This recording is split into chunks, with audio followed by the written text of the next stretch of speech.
Welcome back. ಮತ್ತಷ್ಟು ಪ್ರಮುಖ ಸುದ್ದಿಯನ್ನ ನೋಡ್ತಾ ಹೋಗೋಣ. ಬಿಜೆಪಿಯವರ ತರ 25 ವರ್ಷ ಅಧಿಕಾರ ಕೊಡಿ ಅಂತ ಕೇಳಲ್ಲ, 5 ವರ್ಷ ಅಧಿಕಾರ ಕೊಡಿ, ಸಿಎಂ ಆಗ್ತೀನಿ, ಸೇವೆ ಮಾಡ್ತೀನಿ, ನನ್ನನ್ನ ಬಿಟ್ಟು ಇವ್ರು ಯಾರು ಸಿಎಂ ಆಗಲ್ಲ ಅಂತ ಎಚ್.ಡಿ. ಕುಮಾರಸ್ವಾಮಿ ಶಿವಮೊಗ್ಗದಲ್ಲಿ ಹೇಳಿದ್ದಾರೆ.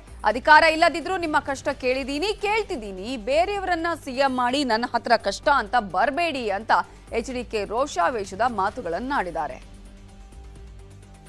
ನನ್ನ ಬಿಟ್ಟು ಯಾರು ಮುಖ್ಯಮಂತ್ರಿ ಆಗಲ್ಲ. ಭಾಳ ಸ್ಪಷ್ಟವಾಗಿ ಹೇಳ್ತೀನಿ, ಈ ರಾಜ್ಯದಲ್ಲಿ ದೇವರ ಆಶೀರ್ವಾದ, ಈ ನಾಡಿನ ಗುರು ಹಿರಿಯರ ಆಶೀರ್ವಾದ ಜನತಾದಳಕ್ಕೆ ಈ ಬಾರಿ ಇದೆ. ನನ್ನ ಕೆಲಸ ನಾನು ಮಾಡ್ತಾ ಇದ್ದೇನೆ. ಅದಕ್ಕೆ ಕಾರಣ ಈ ನಾಡಿನ ರೈತರ ಸಾಲ ಮನ್ನಾ ಮಾಡಿಕೊಟ್ಟೆ. ಇವತ್ತು ಉತ್ತರ ಕರ್ನಾಟಕದ ರೈತರು ಹೇಳ್ತಾರೆ, ನಮ್ಮ ಬದುಕನ್ನು ಸರಿಪಡಿಸಿದೆಯಾ, ರೈತರು ಉಳಿದ್ರೆ ನನ್ನಿಂದ ಉಳಿಲಿಕ್ಕೆ ಸಾಧ್ಯ, ತೀರ್ಮಾನ ಮಾಡಿದ್ದೇವೆ, ನಿಮ್ಮ ಅಭ್ಯರ್ಥಿ. ಮಂಡ್ಯ ಜಿಲ್ಲೆ ಪಾಂಡವಪುರದಲ್ಲಿ ಪ್ರಚಾರ ಕಾರ್ಯದಲ್ಲಿ ತೊಡಗಿದ್ದ ಡಿಕೆ ಶಿವಕುಮಾರ್ ಎಚ್.ಡಿ. ಕುಮಾರಸ್ವಾಮಿ ವಿರುದ್ಧ ವಾಗ್ದಾಳಿ ನಡೆಸಿದ್ದಾರೆ. ಅಧಿಕಾರ ಕೊಟ್ಟರೂ ಉಳಿಸಿಕೊಳ್ಳಿಲ್ಲ, ಮತ್ತೊಮ್ಮೆ ಕುಮಾರಸ್ವಾಮಿ ಮುಖ್ಯಮಂತ್ರಿ ಆಗಲ್ಲ, ನನಗೆ ಒಂದು ಅವಕಾಶ ಕೊಡಿ ಅಂತ ಕೇಳ್ಕೊಂಡಿದ್ದಾರೆ ಡಿಕೆಶಿ. ನಾವು ಪ್ರಾಮಾಣಿಕವಾಗಿ ನಿಮ್ಮಲ್ಲಿ 7 ಜನ ಶಾಸಕರು ಗೆದ್ದಿದ್ದು, ನಾನು ಸೇರಿ ಅವ್ರ ಮಗನಿಗೆ ಇಲ್ಲಿ ಬೆಂಬಲವಾಗಿ ನಿಂತ್ಕೊಂಡು ಮಾಡಿದೆ. ನಿಮ್ಮ ಹೃದಯನ ಉಳಿಸ್ಕೊಳಕ್ ಆಯ್ತಾ? ಅವ್ರ ಕೈಲಿ ಆಗ್ಲಿಲ್ಲ. ಸರ್ಕಾರನ ಉಳಿಸ್ಕೊಳಕ್ ಆಯ್ತಾ? ಬೇಕಾದಷ್ಟು ಮಾಡಿದ್ದೇವೆ. ಅವ್ರ ಪಾಪ ಅವ್ರ ಕೈಲಿ ತಿರ್ಗಾ ಸರ್ಕಾರ ಬರೋಕ್ ಆಗುದಿಲ್ಲ, ತಿರ್ಗಾ ಅವ್ರ ಪಾರ್ಟಿ ಅಧಿಕಾರಕ್ಕೆ ಬರೋಕ್ ಆಗುದಿಲ್ಲ, ಅವ್ರ ಮುಖ್ಯಮಂತ್ರಿ ಆಗೋಕ್ಕಾಗುದಿಲ್ಲ. ದಳ ಸ್ನೇಹಿತರಿಗೆ ಹೇಳ್ತಾ ಇದ್ದೀನಿ, ನನಗೆ ಕುಮಾರಣ್ಣಗೆ ಅವಕಾಶ ಮಾಡಿಕೊಟ್ಟಿದೀವ ಇಲ್ಲೋ, ದೇವೇಗೌಡರು ಪ್ರಧಾನಮಂತ್ರಿ ಕಾಂಗ್ರೆಸ್ ಪಾರ್ಟಿ ಮಾಡ್ತಾ ಇಲ್ಲೋ, ಈಗ ಮುಂದಕ್ಕೆ ಅವ್ರು ಚೀಫ್ ಮಿನಿಸ್ಟರ್ ಆಗಿ ಆಯ್ತದ? ಇವತ್ತು ಯಾರಿಗ ಅವಕಾಶ ಇದೆ? ಅದಕ್ಕೆ ನಾನು ದಳದ ಕಾರ್ಯಕರ್ತರಿಗೆ, ಮುಖಂಡರಿಗೆ, ಮನವಿದಾರರಿಗೆ ಹೇಳೋದು, ನನಗೊಂದು ಅವಕಾಶ ಮಾಡಿಕೊಡಿ ಅಂತ ಕೈ ಮುಗಿದು.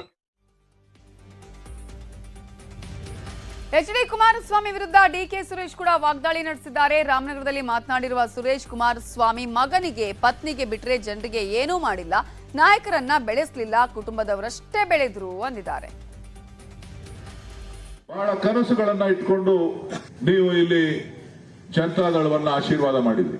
ಜನತಾದಳಕ್ಕೆ ಯಾವ ರೀತಿಯಾದಂತಹ ಬೆಂಬಲ ಬೇಕೋ ಎಲ್ಲವನ್ನು ಕೂಡ ಕೊಟ್ಟಿದ್ದೀರಿ. ಮುಖ್ಯಮಂತ್ರಿ ಮಾಡಿದಿರಿ, ಪ್ರಧಾನಮಂತ್ರಿ ಮಾಡಿದಿರಿ, ಪಾರ್ಲಿಮೆಂಟ್ ಮೆಂಬರ್ ಮಾಡಿದಿರಿ, ಮಗನನ್ನ ಮುಖ್ಯಮಂತ್ರಿ ಮಾಡಿದಿರಿ, ಮತ್ತೆ ಮುಖ್ಯಮಂತ್ರಿ ಮಾಡಿದಿರಿ, ಅವರ ಹೆಂಡತಿಯನ್ನ, ಪತ್ನಿಯನ್ನ ಶಾಸಕರನ್ನ ಮಾಡಿದಿರಿ. ಯಾವುದನ್ನ ಬಾಕಿ ಇಟ್ಟಿದ್ದೀರಿ ಅಂತಕ್ಕಂಥದ್ದನ್ನ ಈ ಸಂದರ್ಭದಲ್ಲಿ ನೀವು ಚಿಂತನೆಯನ್ನು ಮಾಡಬೇಕು. ಎಲ್ಲ ಅಧಿಕಾರವನ್ನು ಕೊಟ್ಟಿದ್ದೀರಿ. ನಿಮಗೆ ಅಧಿಕಾರ ಕೊಟ್ರ, ನಿಮ್ಮ ಕಷ್ಟ ಸುಖಕ್ಕೆ ಸ್ಪಂದಿಸಿದಾರ, ನಿಮ್ಮ ನಿರೀಕ್ಷೆಯಂತೆ ಈ ತಾಲೂಕು ಅಭಿವೃದ್ಧಿ ಆಗಿದೆಯಾ? ಇಂಥದ್ದನ್ನ ನಾನು ಮಾಡಿದ್ದೇನೆ. ಈ ತಾಲೂಕನ್ನ ಇಡೀ ರಾಜ್ಯದಲ್ಲಿ ನನಗೆ 3 ಬಾರಿ ಈ ಕ್ಷೇತ್ರ ಜನ ಆಶೀರ್ವಾದ ಮಾಡಿದ್ದಾರೆ. ಮುಖ್ಯಮಂತ್ರಿಗೆ, ನನ್ನ ಕುಟುಂಬಕ್ಕೆ ನಾನು ಆ ಋಣವನ್ನು ತೀರಿಸಿದ್ದೇನೆ ಅಂತ ಹೇಳಿ ಪಟ್ಟಿಯನ್ನ ಮಾಡಲಿಕ್ಕೆ ನಾನು ಕೇಳಲಿಕ್ಕೆ ಬಯಸ್ತೇನೆ.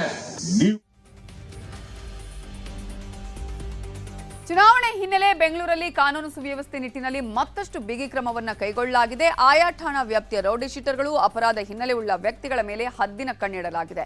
ನಗರದ 33 ಪ್ರಮುಖ ರೌಡಿ ಶೀಟರ್ಗಳನ್ನು ಗಡೀಪಾರು ಮಾಡಲಾಗಿದೆ.